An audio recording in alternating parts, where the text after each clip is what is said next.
Major Spoilers podcast covers news, reviews, and of course, spoilers, and goes into details about the topics discussed. So if you haven't read, listened, or watched the items we talk about, you might want to come back later. I'm Matthew. Rodrigo. And I'm Steven, and you're listening to the Major Spoilers podcast, the podcast for pop culture and comic fans. In this issue, Kaiju, Lee Harvey, and Blood. Oh my, it's a Lone Star-studded MSP with EIC, Steven, MVP, Rodrigo, Matthew, the MKC, and you, the VIPs. It's like a field trip to Texas where everything's bigger and people are cosplaying as vaqueros and Boomhauer is an actual officer of the law. So buckle up, Buttercup, because the Major Spoilers podcast is outstanding in our field, and that field is on the air. Welcome to issue 1086 of the Major Spoilers podcast. Thank you so much for downloading and checking us out this week. Got some comic books to talk about this week, but I did want to let you know that if you followed our San Diego Comic-Con coverage over at Majorspoilers.com, you may have noticed, hey, you guys didn't really talk anything about the big movie announcements or TV show announcements, the things from Marvel or DC. What's going on with that? Well, we did just finish talking about them. In fact, almost 45 minutes worth of talking about it in the Major Spoilers podcast pre-show this week. You can go and check it out.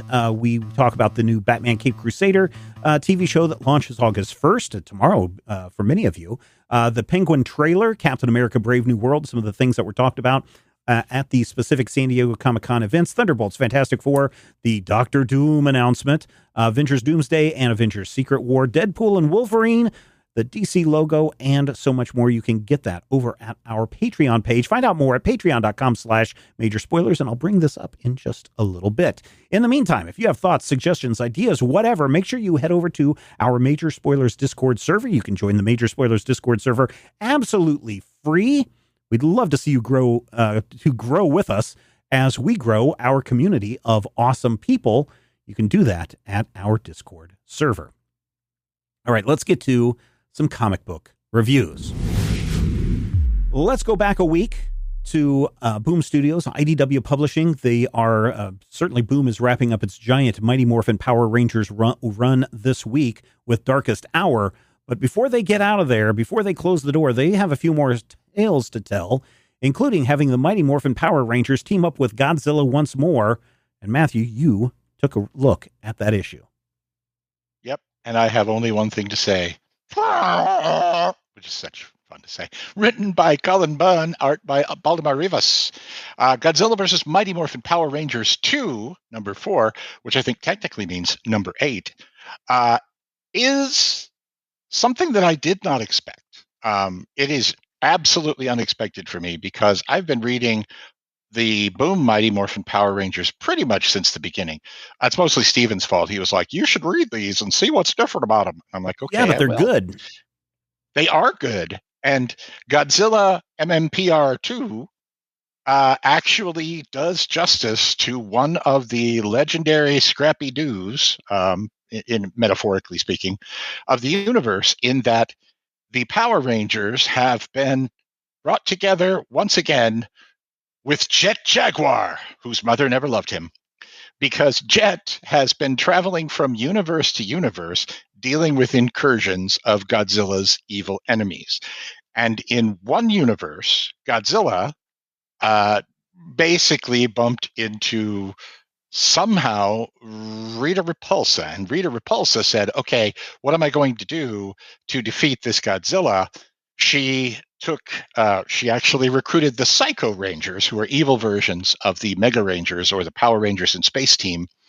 And she used her magic to turn the Psycho Rangers into Kaiju Powered Rangers. So they're powered by Megalon and Destroya and King Ghidorah and Hedorah, Space Godzilla and Gigan, all of Godzilla's old foes.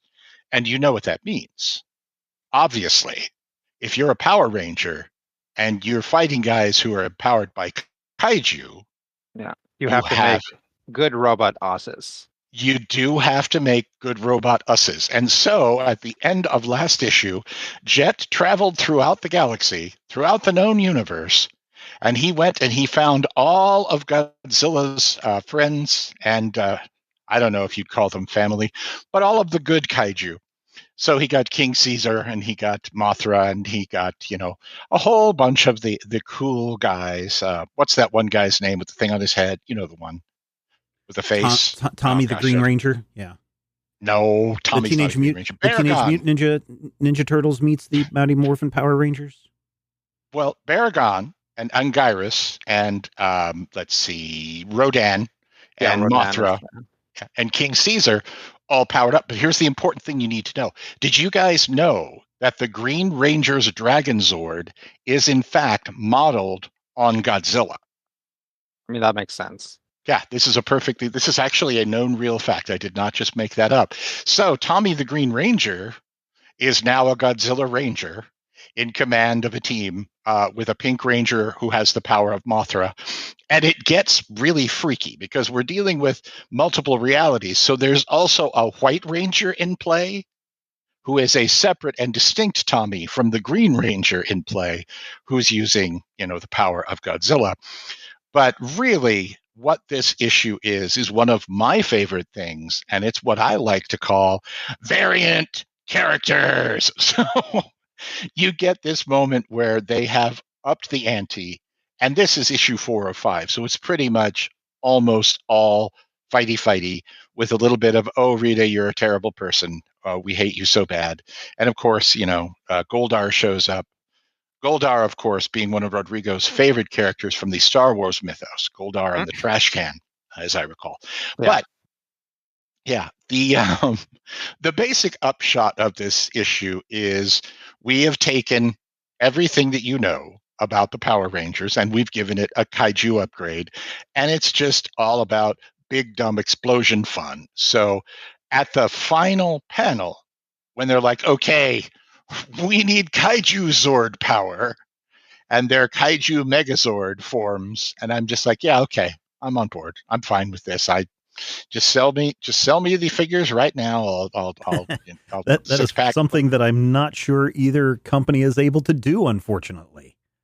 Because right, but that's the weird thing, right? Because you got Hasbro, who's, I don't know if the contract just expired with Boom Studios or Hasbro wasn't happy with what was going on, and then you've got IDW Publishing and their failed attempts with Hasbro, and then you got Saban. Saban, did the company shut down, or I don't know what's going on with that, but Saban sold everything Power Rangers to Hasbro, I think, and put a pin in this because I don't know if this is 100% true, but I think Haim Saban is 150, and he may have shut down the company and gone into retirement. So I don't know if you're going to see that. I don't know if you're going to see toys. I don't know if you're going to see toys out of this. My God, wouldn't it be awesome? You got what is it, Toho, that still has to sign off on stuff too. So right. And Toho is very, very not interested in a whole lot of, American stuff. Not to mention the fact that the Power Ranger designs are derived from Toei, which is one of Toho's main, not necessarily competitors, but it's kind of, it's a WB Disney thing where money from Toei means money away from Toho, or I don't know. I don't know how movies go. Steven's the movie guy, but I can tell you this. If you have ever read the previous IDW, I think it was IDW Boom that did the Power Rangers Mutant Ninja Turtles. Yeah, they're the ones. Yeah, that's why I mentioned them earlier. Yeah, that's where we got the Power Ranger Turtle forms and the Mutant Ninja Power Ranger forms, where all of the Rangers were exposed to the ooze and got mutant forms based on their power animals. This is more of that. And I will say this. I grew up watching Godzilla movies. I grew up watching not necessarily the best movies in the world, but really loving what they did. And I feel like Cullen Bunn brings something to this that actually gives it kind of a narrative gravitas, which is okay, this is a big deal. This is, two universes at the edge of destruction. Only Godzilla can help stop it, but Godzilla's not powerful enough to fight 6 of his most powerful foes. And we're empowering the Rangers, and we have Billy trying to get used to the fact that he's used to kicking people, but he can barely contain the energy of this giant monster that he's kicking with. And it feels like a really good, kind of stressful, suspenseful battle sequence we're running to that last arc, and we're going to get everything, and we're going to come back from commercial, and then everybody's going to pull everything out at the last moment. But it is also big and dumb and fun. And Big Dumb Fun is actually my middle name. This is true. Davida named me while she was still heavily anesthetized in 1970. But if you are like me, Matthew, Big Dumb Fun, you definitely want to check this out. Honestly, when I read this issue, I went back and I bought the previous 5-issue Godzilla and the first 3 issues of this, and literally just sat and read the 9 issues as a run. And they're such fun. They're so energetic. The art is really, really fabulous. My real complaint about the art is, I don't know if you guys know this, but Baragon and King Caesar both kind of look like the same creature. Yeah. And so I can't tell you whether the Yellow Ranger is powered by Baragon or King Caesar, and vice versa with the Black Ranger. And so the part of my mind that wants to break this down and say, okay, we have to file this under Power Rangers, Kaiju Rangers, Yellow Ranger Baragon, that part of my mind is a little irritated. There are some moments that are a little visually indistinct. Rivas has a very, very dynamic style, and what it gives you in that extra kick punch and the extra whoosh, and almost a Zack Snyder fast, slow, fast in a panel that isn't moving, it does lose a little bit in distinctiveness. And there are times where you're just like, this is a great panel. This is amazing. The art is incredible. I have no idea who that is or what they're doing, but man, they are just amazing. So 4 slices of meatloaf for Godzilla versus Mighty Morphin Power Rangers 2, number 4. It comes with my 3rd highest recommendation. All right, cool. And you said you read the first series? I think I read the first issue of the first series of that, and it looked pretty good. I just never got back around to it. Yeah, the first issue of any of these crossover books is usually, for me, the key.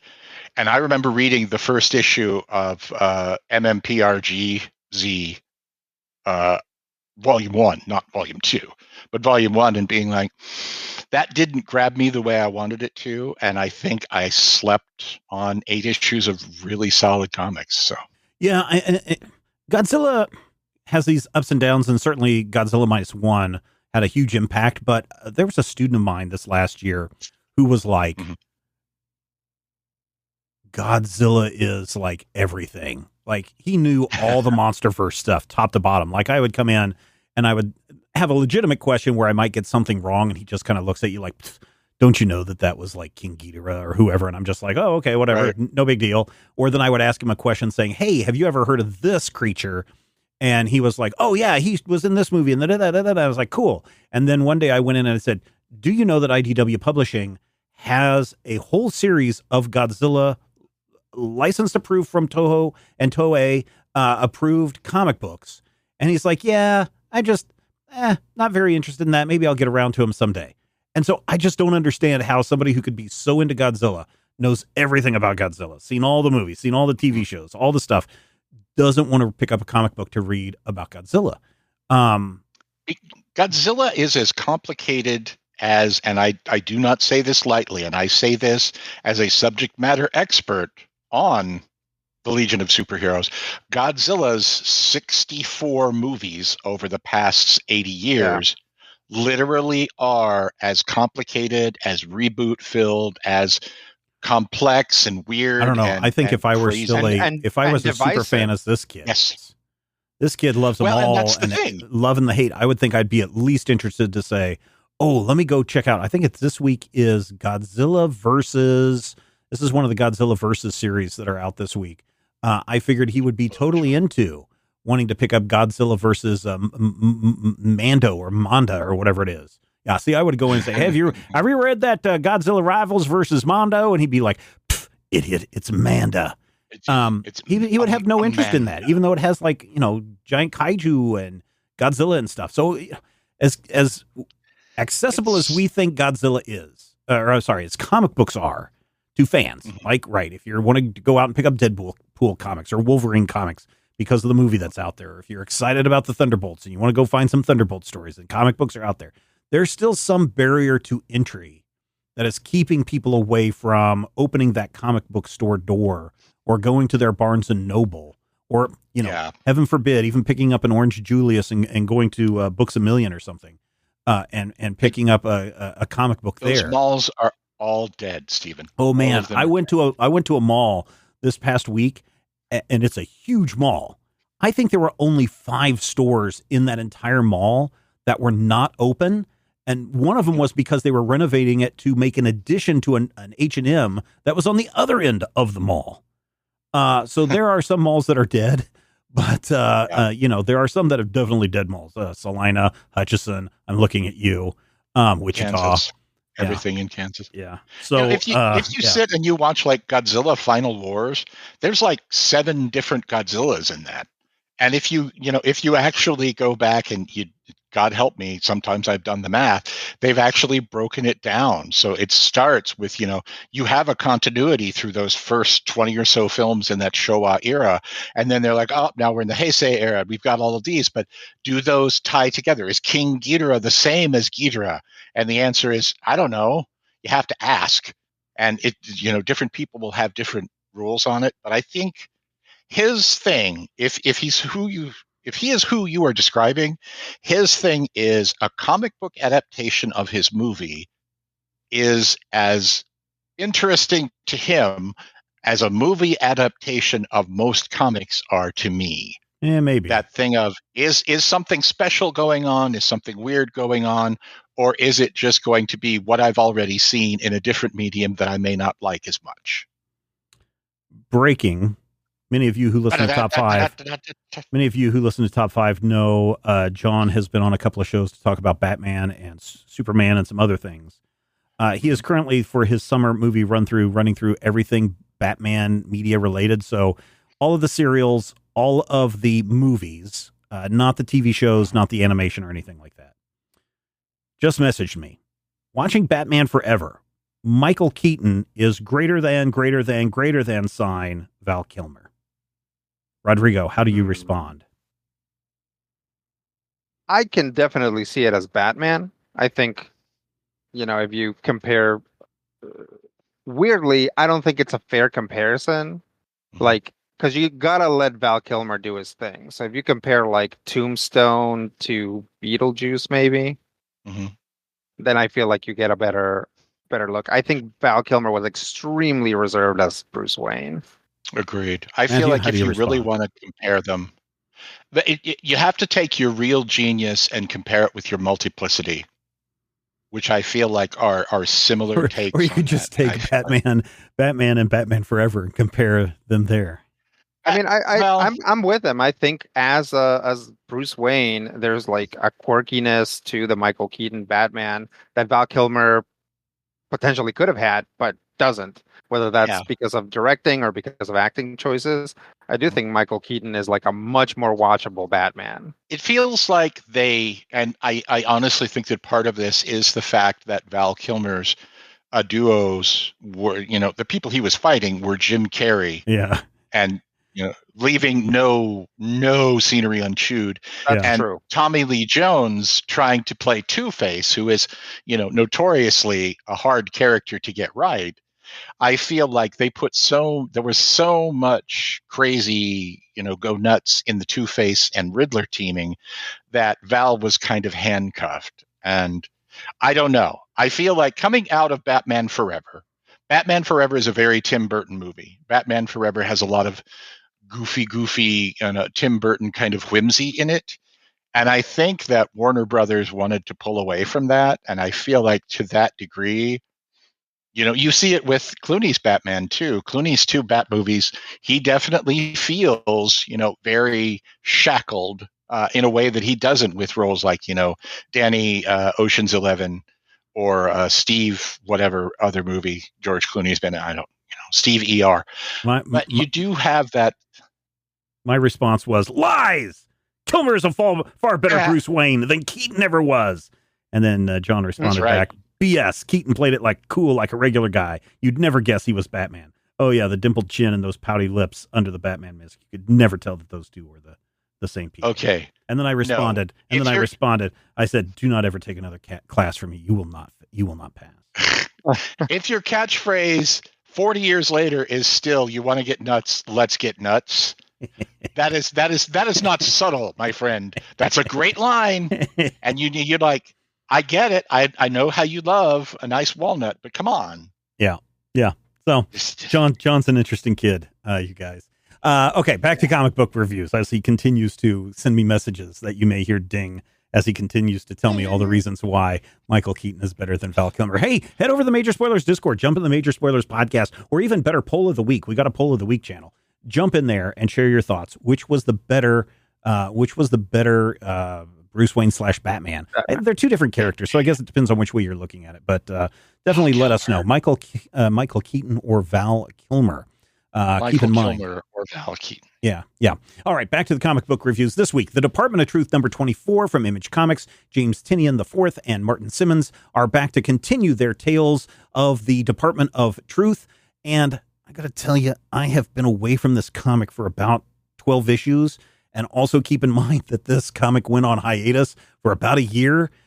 So I have no idea what the heck is going on in this. But the Department of Truth number 24 and really issues, I want to say 22, 23, and 24 are tackling the biggest conspiracy theory ever, the death of JFK.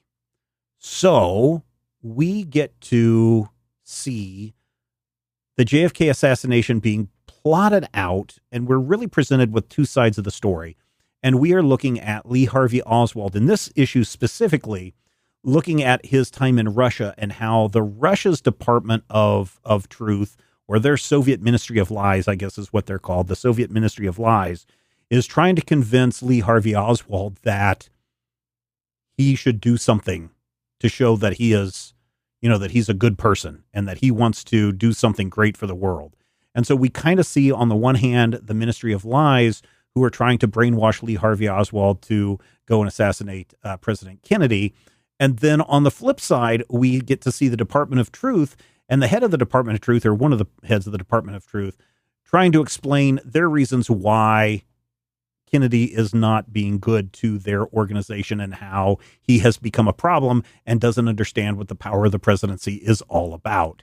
And so this is really setting up for, and really it's not going to answer any questions, but it really is setting up some questions about, or diving into all of the things that that surround the assassination of President Kennedy by Lee Harvey Oswald. The art by Simmons is always radically different from anything that you're going to see in comic books. At times it feels like collage. At times it feels like,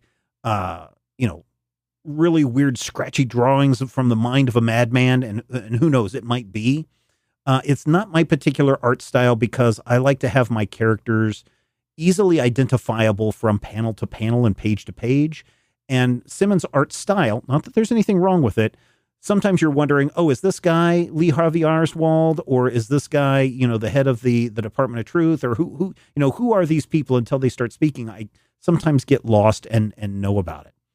I also think that James Tynion IV is a very good writer, but I also felt in this issue that there's a lot of exposition that is being laid out that about halfway through, I really had to stop for a moment and go, this comic book's kind of wordy. And so I think that those are maybe two of the things for me personally, don't sit well with me for this comic. Is it still a well-produced comic? Yes. Is it still fascinating to read? Yes. Is it also somewhat awkward that we're talking about the assassination of a president when someone just tried to attempt to assassinate a former president? Yes, that is also kind of weird timing for this as well. But there you have it. That is the weird world in which we live in. Live and let die. Department of Truth number 24. I enjoyed it for what it was. I think I need to go back and read, like 12 issues worth of stuff in order to fully understand of the multiple sides and angles of people who are trying to push information or shape the world in the way that they see it. But I think if you're someone who's into conspiracy theories, if you're into someone that's into like Illuminati stuff, and if you're into One World Order stuff, or who really killed JFK, Department of Truth 24, and really I think it's the 5 or 6 issues around this one that talk about the Kennedy assassination specifically, I think you might be into it. I will say there's a lot of heavy lifting that also has to go on that you're only going to understand if you've read the 23 issues prior. But I still thought that this was fascinating. I think that it's fascinating when people take an attempt to explore real world situations and not just cryptids or, the Barney and Betty Hill UFO abduction stories. I'm talking about something that really shaped the world as we see it today and then try to make entertainment out of it. Certainly, they tried that with the JFK movie with, what's the director's name? Oliver, I forgot his name. Yeah, Oliver Stone. On that. And I think that they made an entertaining movie out of that. If you've seen the movie JFK, and if you haven't, you probably should watch it. There are bits and pieces of reading this issue that you're like, oh yeah, this feels like the stuff that was in the Warren Commission. So yeah, you do want to maybe check this out if this is your target audience for that. Of course, I'm always interested in reading comics that are not capes and tights just to see what else is out there. So this really does a good job of that. I'm not going to give this a perfect score, but I'm going to give it a higher score. I mean, people may be listening to this and go, "Wow, your review's not great." No, I thought this is a good comic. It's a very solid comic. I'm giving it 4 slices of meatloaf out of 5. It is solid. It is well done. It is well researched. It is well put together. It's just maybe certain elements of it don't appeal to me, but it might appeal to you. You can go check it out. It's this week, The Department of Truth, number 24 from Image Comics. In fact, if you want to buy a digital version of The Department of Truth, number 24, or Godzilla versus Mighty Morphin Power Rangers 2, number 4, we have links in our show notes that will take you to our Amazon affiliate link page in which you can buy both of these comics and a couple of cents, literally a couple of cents, come back our way. So thank you in advance for that. Unfortunately, Rodrigo's review is not available on Amazon because you need to get it through Silver Sprocket Press, an independent publisher out of San Francisco. The other thing that's really cool about Rodrigo's book here is that this book is an Eisner Award winner. I think you're reading a reprint of this, actually, Rodrigo, because this was this came out earlier this year. But Peepee Poopoo. Okay. Oh, no, it's great that you're reading it because it's very timely because of the Oscar, not the Oscar Award, it might as well. It's the Oscar of comic books. The Eisner. Oscar. Yeah, the Eisner Awards were handed out and Carolyn Cash won for best, I think it was limited series is what she won this for. So congratulations to her. But I'm very interested because the title alone is super catchy and also makes you want to go, wait a minute, what's this book about? Peepee Poopoo. Yeah, Peepee Poopoo. Technically number 1, although it might just be a one shot. By Carolyn Cash, written and drawn by her. So this is a book that has several stories in it about the artist Carolyn Cash. And they are most of them very mundane things that happen to her, but her point of view and response to things really makes things pretty funny or interesting. There's a really great one. I think probably the centerpiece of it is she goes to a concert but has an edible right before and forgets her wallet. And so she can't get into the concert because she can't show ID. And so she starts wandering around the city while high and just sort of the stuff that happens. And again, none of it is like, she gets like kidnapped or anything like that, right? But her ongoing like internal monologue as this is all happening is like very entertaining. The art is really fantastic. It has like it's cartoony, but it has a real kind of sense of weight. Everything is like real chunky. And I really appreciate that. To me, so if you read the description, it says that it's a modern take on the 60s underground comics. Right. And it might be, but to me, this really reminds me of like comics with an X from like the primarily 90s? from the like late 80s and 90s. Yeah. Yeah.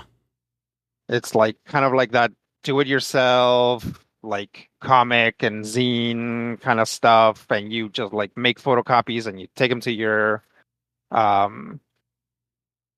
local comic store, and they say like, Kinko's. whatever, put them over there. Yeah.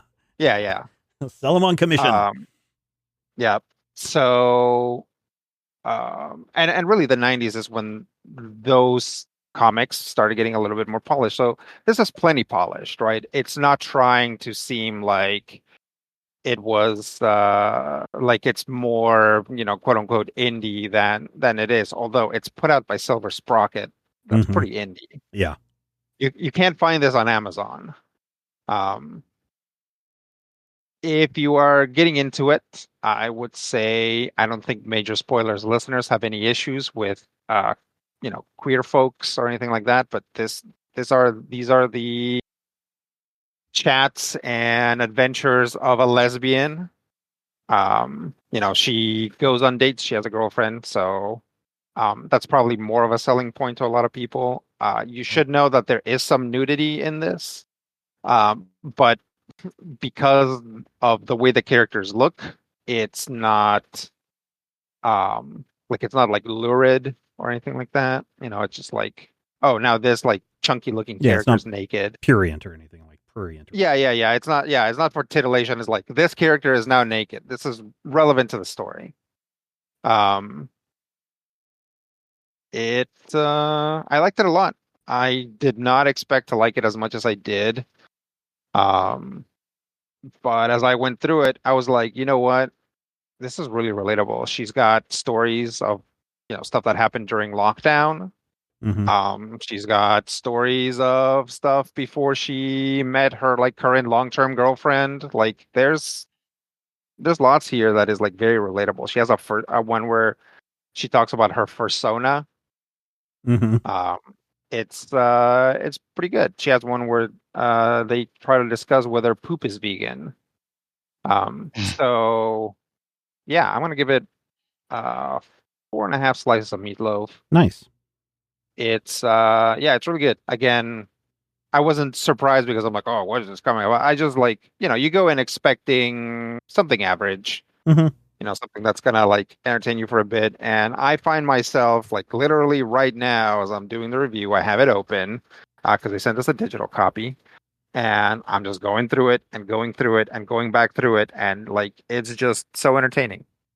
Yeah, and probably why it won the Eisner. So there you go, ladies and gentlemen. Yeah, absolutely. Yeah, Silver Sprocket Press, small indie. I wouldn't say they're a small indie publisher, but they are an indie publisher out of San Francisco. You can go up to their website. I believe it's Silver Sprocket Press, and you can buy it directly from there and check it out. And they tend to have a lot of LGBTQAI plus titles that they publish. So if you're looking for those titles because you can't get them from a Marvel and DC except for 1 month out of the year, then maybe go and check out Silver Sprocket Press right there. Yeah. So there you go. If you have any thoughts on these reviews, certainly jump over to our Discord server where there are some cat gifts waiting for you on your arrival.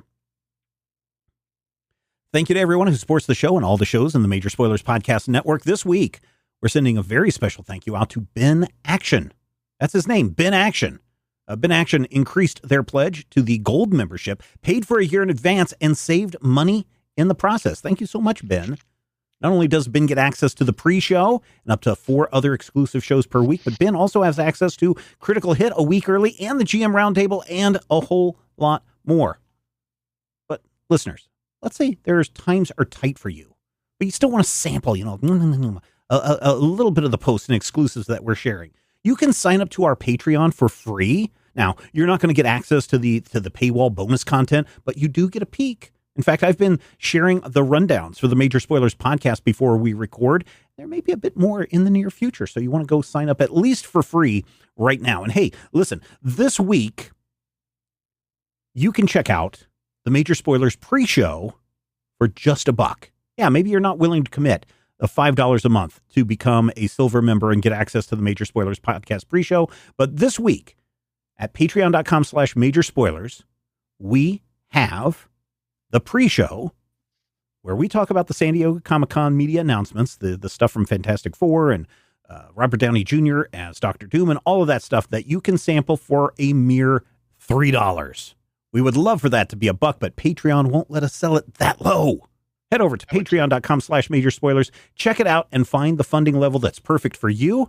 Patreon.com/major spoilers helps us grow, helps keep you entertained, and keeps us independent so that the big corporations don't swoop in and knock us out of the atmosphere. And you can be just like Ben, and next week we may give you a shout out as well. Patreon.com/major spoilers. Okay, boys, we are back in Texas with That Texas Blood Volume 3. Chris Condon, Jacob Phillips. This would be a perfect episode for our good friend to be here, Rand, because he loves the Phillips boy. I call him the Phillips boy, Jacob Phillips art style, and he likes Chris Condon as well. And I believe this is being adapted, or something that Chris Condon has recently done is being adapted into a television show. I hope it's That Texas Blood, because we are now 3 volumes into this, and I feel like we're getting 3 different stories each time. Yeah. This time, a storm is coming to Texas. I didn't look to see. I didn't look to see if in January of 1992, in fact, if there was a giant blizzard that hit Texas, but I wouldn't put it past them to rely on real life events. Certainly, they didn't have a senator deciding to, at the last moment, fly off to the Caribbean so he wouldn't have to deal with the storm. Not saying anybody's name and not any of that. But our main character, the sheriff of the town, he has to deal with a serial killer in their midst, the Red Queen Killer. And the story moved fast.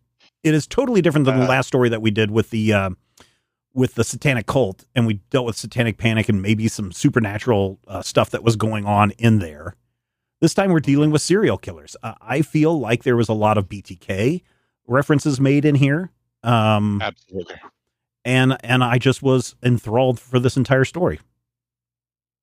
It's interesting that this takes place in 1992, because the cover of the volume features the RQK killer, and his mask reminds me of the mask that David Cronenberg wears in the movie Nightbreed, which came out in like 90 or 92. And it's this dead-eyed doll mask, and I want you to know this is very important. I will be sending you my therapy bill, because every single time RQK's creepy little like cartoon face pops up, I am filled with just cold-blooded terror. I think it's on page 4 when we see that. Yeah, but we get the slasher movie moment where Patty is walking around her house, and she goes, and like the door blew open, and she goes and looks at the door, and we see him behind her, and she closes the door, and I'm just like, okay, I'm going to cry now.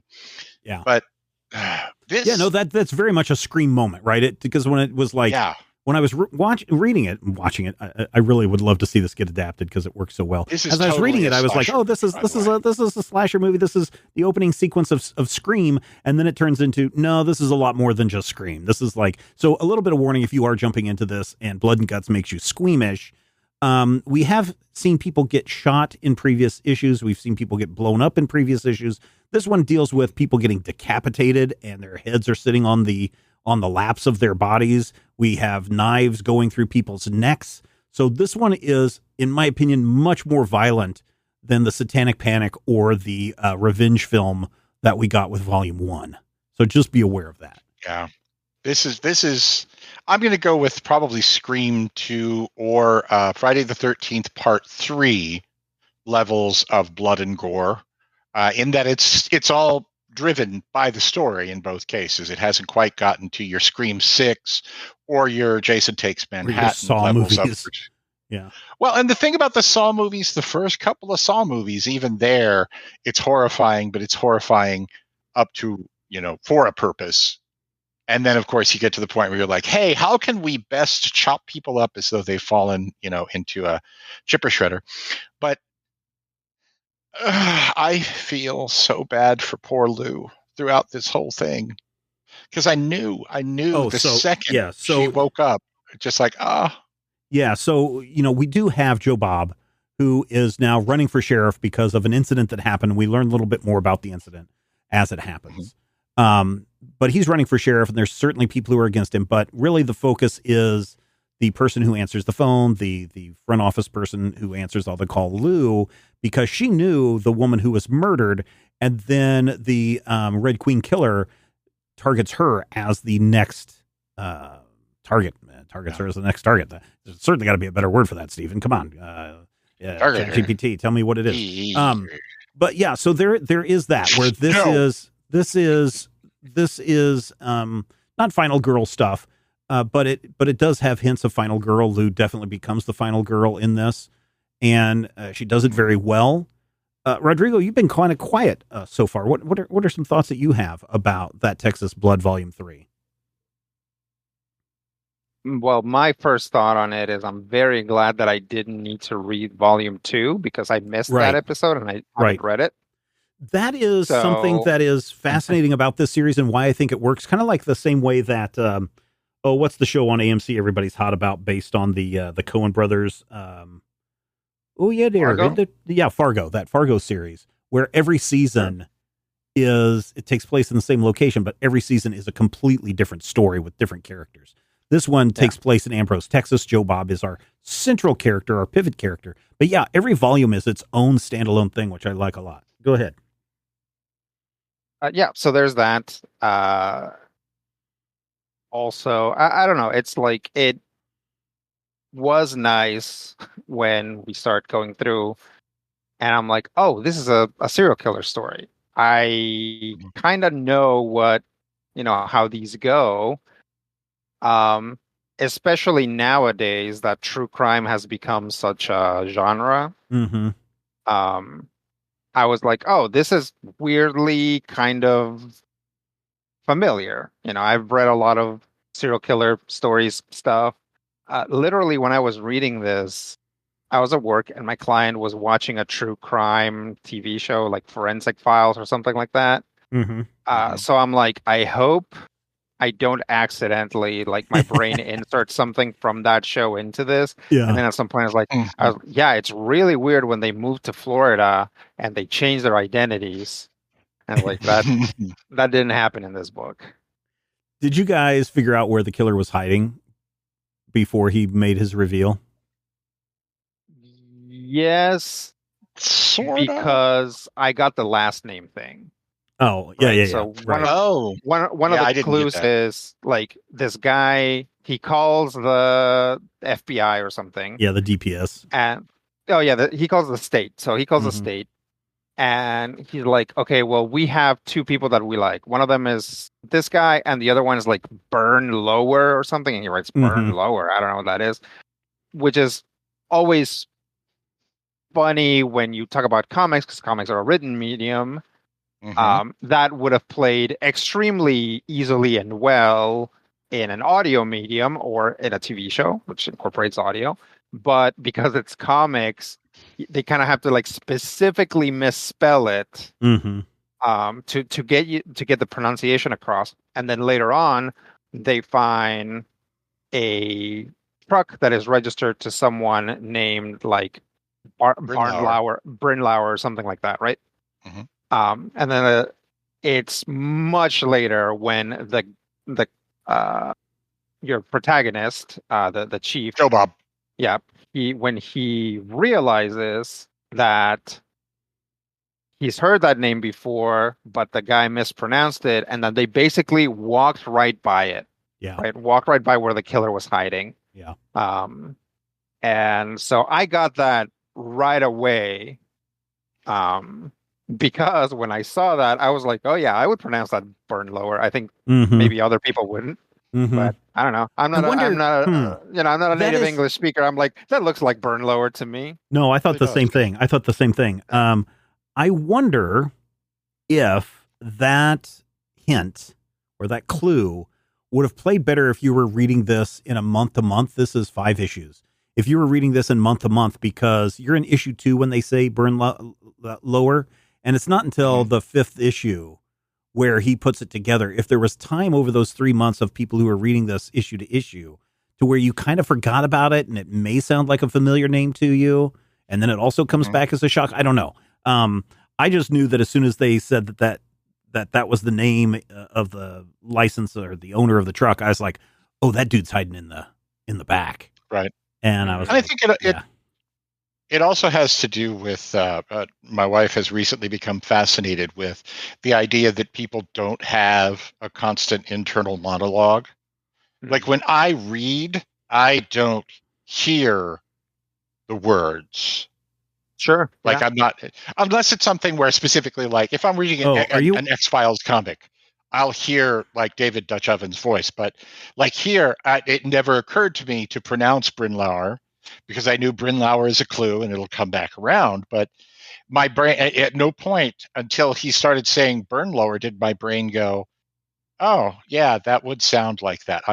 When I read the words, I don't hear words. Are you one of those people that if someone says, imagine an apple, are you one of those people where some people have the inability to imagine the shape, the texture, the smell of an apple? I forget what that is. I don't. It sounds like a derivation of synesthesia. No, it's not that. It's called aphantasia. Yeah, that's it. That's what it's called. It's like the inability to like it's like if somebody says, think of an apple, you think of like the concept of an apple, and you're like, yeah, totally, an apple. But it's like, okay, what color is it? And you're like, oh, I guess it would be right. It's like you didn't actually picture an apple. Like your brain is just like activate Apple program. Like I know what that would look like. Yeah. Right.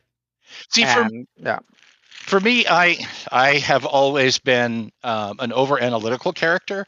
So when you say to me, think of an apple, my brain is like, all right, well, apples could be red or they could be green. They're usually crunchy, but so sometimes they're not. He's crunchy. The first person then. Yeah, I can picture and draw an apple. No, but what's my head, what's the first thing that comes to your mind when someone says elephant or apple or watermelon? Right. And I instantly in my head, when you say elephant, I think of one of those big bull elephants with the ears out and the big tusks, and it's rushing towards the cameraman. And other people are like, oh no, I just see this shape of, well, this one feels like a trunk, and this feels like a big long steak, and this one feels like a little broom. Do you know what I picture? First thing I picture when you say elephant is Dom DeLuise in the back of Jerry Reed's trailer.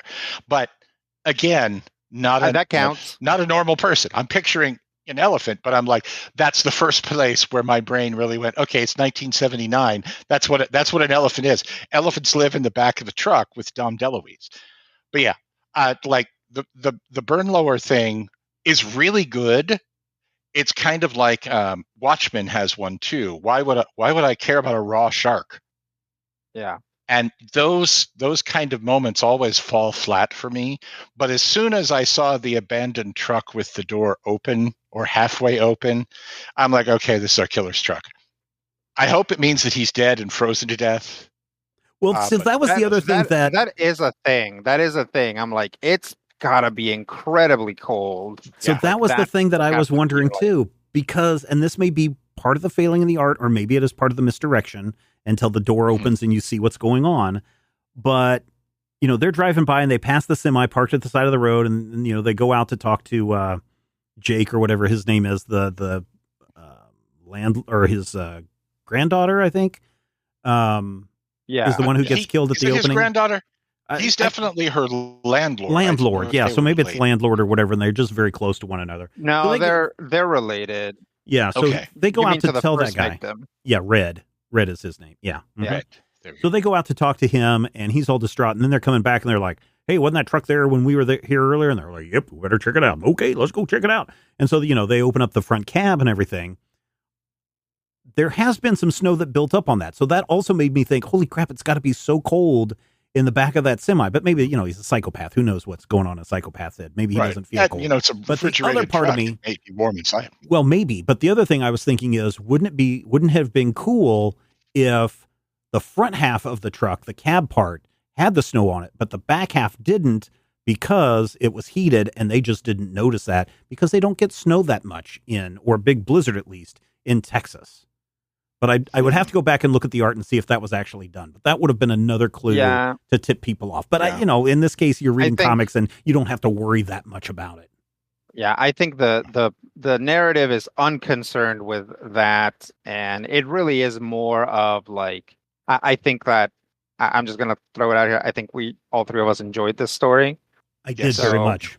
We're like going right. You're like, oh, there were clues, and like you go back and you look at it, and that's when you start asking questions like that, right? And like, or maybe right after you see him, you're like, oh, that guy is in there. He must be real. I mean, he must be really cold in there. But that's not what the story is concerned with. Like this guy. We never see his face. He moves his truck to other places. He drives ostensibly through town and around town, and it doesn't matter when he gets somewhere, right? Like it doesn't matter anything like that. He's almost a supernatural entity. It's that he's Jason Voorhees, Michael Myers. Well, and that's why I think we don't see his face, is because you don't want to break that connection. You just want to see this crazy mask guy, and that's what brings the terrors, because you don't know what's going on. And every time he is eating a sandwich, he's doing a Rorschach fold the mask up and eat a sandwich move, or he's got his mask off and we see him from behind, so we don't even know who he is. And I think that makes it a little bit more terrifying in the story. So yeah, I like this a lot. That element, that cartoony element of the mask that's so inhuman, but also so grounded, because when they zoom in, you can see the stitching, you can see. That is also the centerpiece of what I consider to be the literal pièce de résistance of this whole frickin' book, is they pull off the incredibly difficult, incredibly rare, often attempted and never nailed, long, slow, depressing camera pullout with no camera at the end of issue 3, because we see him futzing around somewhere. We don't know where he is necessarily. And he looks out a window, and then you see the camera, the panels keep pulling. And then we realize he's at Lou's house, and the truck is at the bottom of the hill. And it's freezing, but it's literally chilling just to look at that sequence. That right there, whoever drew this, Jacob Phillips. No, is this Sean Phillips' son? This is Sean Phillips' son, yeah. He does. Sean Phillips' son. Okay. Yeah, Jacob Phillips. Excellent work. Yeah, so when you're reading the Ed Brubaker, Sean Phillips books, Jacob is usually the colorist of those. He does do his own art, which is where we see in that Texas Blood with Jacob Phillips doing his own art. He does art in other places too, but if you read the Sean Phillips, Ed Brubaker stuff, he's the colorist on those books. Nice. Yeah. I don't usually. I'm not like a crime comic or like a horror comic kind of guy necessarily. But you like this? It's weird. I do love this, and I like this both as kind of a throwback to the slasher movies that I grew up in the 70s, but also kind of a throwback to some of the gorier EC comics of the Tomb of Horror, Vault of Flying Squirrel Pants era of the 50s, where you take some of that horror, that suspense, that feeling of the unknown working on these characters that we've, come to know and appreciate. And we see this perfectly normal, literally, I mean, I'm sure we all know 3 or 4 people who are just like Lou, I have no idea how old she is. Lou is somewhere between 28 and 60. She's got to be, she's easily 35 to 48, somewhere around there is how I see her. Although she is friends with Red, so she could be quite a bit older. She said she raised the murdered girl at the beginning since she was a little kid, so she could be in her late 40s or early 60s. She said she babysat for her, which means that she is at least 5 years older.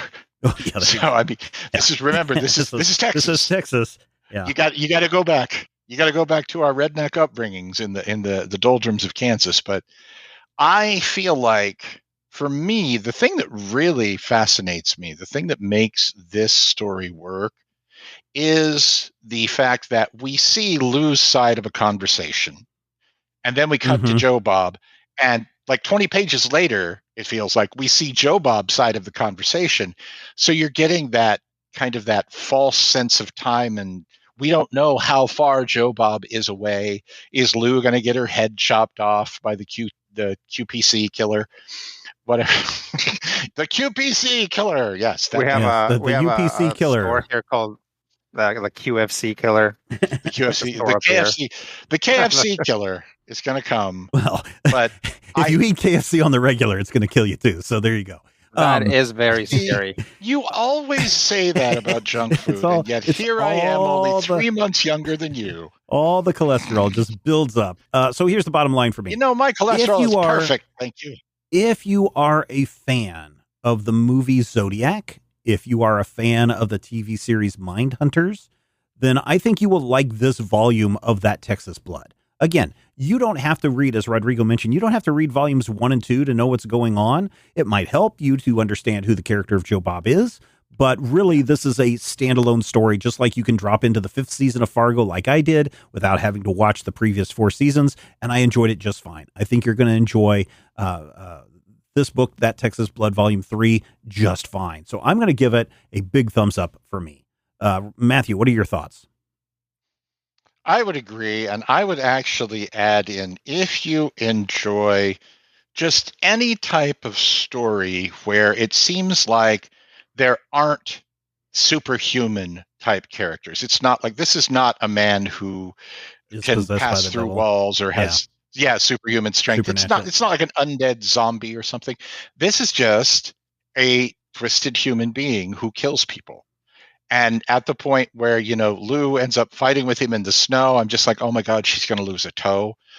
Throughout this whole thing, even when there are bloody sequences, there's one particular sequence where we find Red badly bleeding because he, was in his shop and he got mad and injured himself. And it's one of those things where even when there are blood and shootings, there's at least 2 shootings in here, and, a decapitation or 3, those are not overwhelmingly gross. They're actually played, I hate to use the word tastefully, but they're played, I feel like, within tolerances for what you're looking at. Is kind of I don't know if you could even get away with a PG-13 rating, but definitely kind of a they use light bad words R-rated story. This is an R-rated story. I mean, they've got a beheading. That's an instant R right there.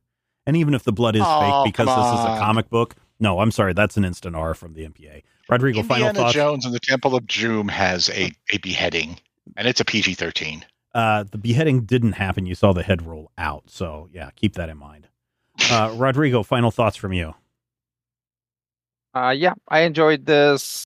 I think that, there's just something about that genre. I've multiple times said that crime comics are not something that super interests me, but this is different. Like, serial killers just scratch at our minds in a different way. It's like horrifying, and it's made more horrifying knowing that this is a normal person. This sort of thing could and has happened in the past. And it makes it feel much more real. So I definitely enjoyed it. Very good. All right, ladies and gentlemen, there you go. That Texas Blood Volume 3, and that's the end of our discussion on that, and that is the end of our discussion for this week on the show. Thank you so much for joining us as we wrap up this issue of the Major Spoilers Podcast. Again, if you found value in the show, we would love for you to join us on our Patreon, where you can find even more fun, including the Major Spoilers Podcast pre-show, where we dive into the San Diego Comic-Con. Again, if you're already a patron at the $5 or higher level, you get access to that for free. If you're not a patron and you want a little taste of what the pre-show is all about, go and drop a buck and pick up that episode right now. Next week on the show, we're diving into something Captain America, something, because there was supposed to be a movie about Captain America and the Winter Soldier out in theaters. But, movies are back, ladies and gentlemen. And we know that you love comics, and we do too. And we will talk with you soon. If I had the X-ray vision of a Superman, I could save a few bucks and stand around and read through the covers of the comics on the stand. But although every other page would be backwards, I suppose I could still read the evens and the odds. Well, I don't know. Guess I haven't thought this all the way through. Plus, as soon as the comic book store guy knew, he kicked my butt out on the corner. What a major spoiler. What a major spoiler. better way. If I was hulking green or gray, I could just bust through that brick wall, take their comic books away. But then the little meat would deal with all the tanks and bombs and guns. Have you ever tried to read a series with all that going on? Guess I need to rethink this plan. How would I back and board my comics with such huge hands? Guess I already told ya what a major spoiler. What a major spoiler. Yeah, yeah, yeah. What a major spoiler. What a major spoiler. Stark Raven rich like a man of iron. I might not be surprised to find that I might actually have the hard code to follow an entire storyline. But would I really even need to read up on all those escapades? I mean, who needs such distractions when your sister's such a babe? But the downside is such a beast. Being shot up in a fun, being in the Middle East with a gang sign throwing soldier. What a major spoiler. What a major spoiler. Yeah, yeah, yeah. What a major spoiler. Whoa, whoa, whoa, whoa. What a major spoiler. This podcast is copyright 2024 by Major Spoilers Entertainment, LLC.